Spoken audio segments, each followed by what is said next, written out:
It's rare to see Lewis Hamilton humbled. This is a man who has built an entire career, an empire really, on rewriting the limits of what's possible in Formula One.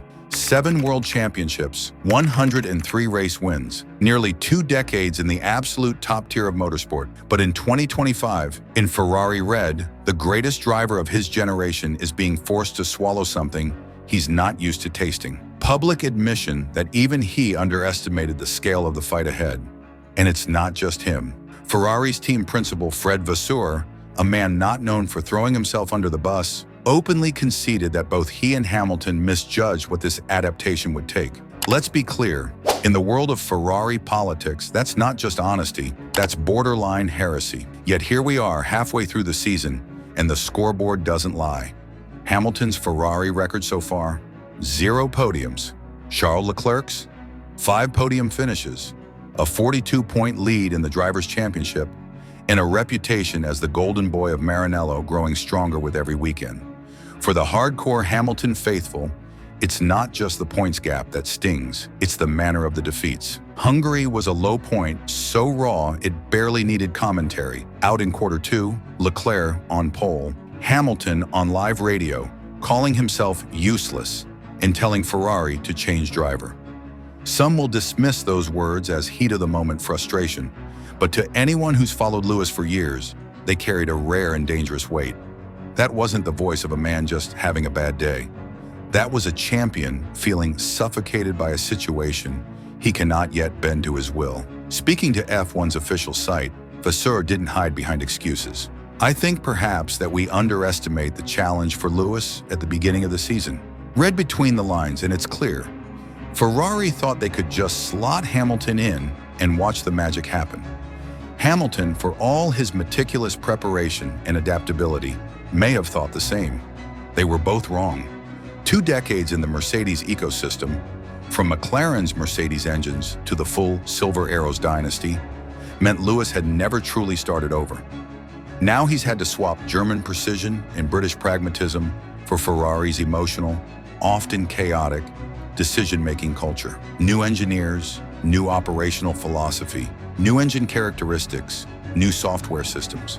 Every single thing is different, down to the sound in his ears when he's given instructions. And let's not sugarcoat it. Ferrari has a history of making life harder for its own drivers, with muddled strategy calls and radio communications that feel like they were scripted by a committee. 1997 world champion Jacques Villeneuve didn't pull his punches either. Lewis comes from completely different experiences in Formula One, and in the past he has always worked with the English and German methods. Now he is realizing how different everything is at Ferrari. It is certainly surprising to see him so demoralized. Villeneuve even pointed at the elephant in the room, Ferrari's decision-making confusion. And let's be real, he's right. How many times in the last decade have we seen Ferrari trip over its own shoelaces during critical race moments? Hamilton, a man who thrives on clarity and split-second precision, now finds himself in a team where even pit stop calls can feel like a roll of the dice.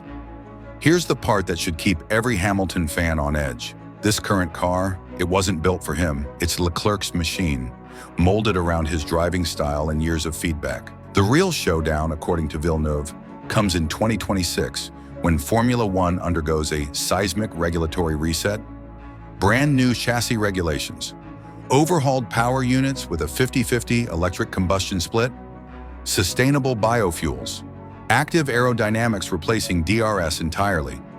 For Hamilton, that's not just another season. That's the season, a level playing field, a chance to have a car designed with his input from the ground up.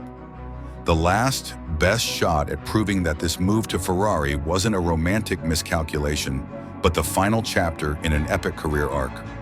No one inside Ferrari will admit it publicly, but there's a ticking clock here.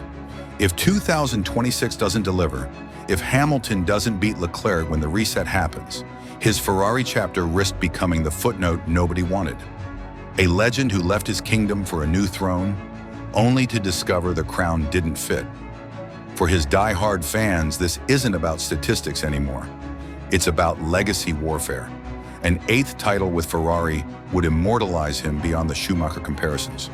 But if the next 2 years are defined by frustration, political undercurrents, and being consistently outscored by Leclerc, the narrative will be written for him, and it won't be kind.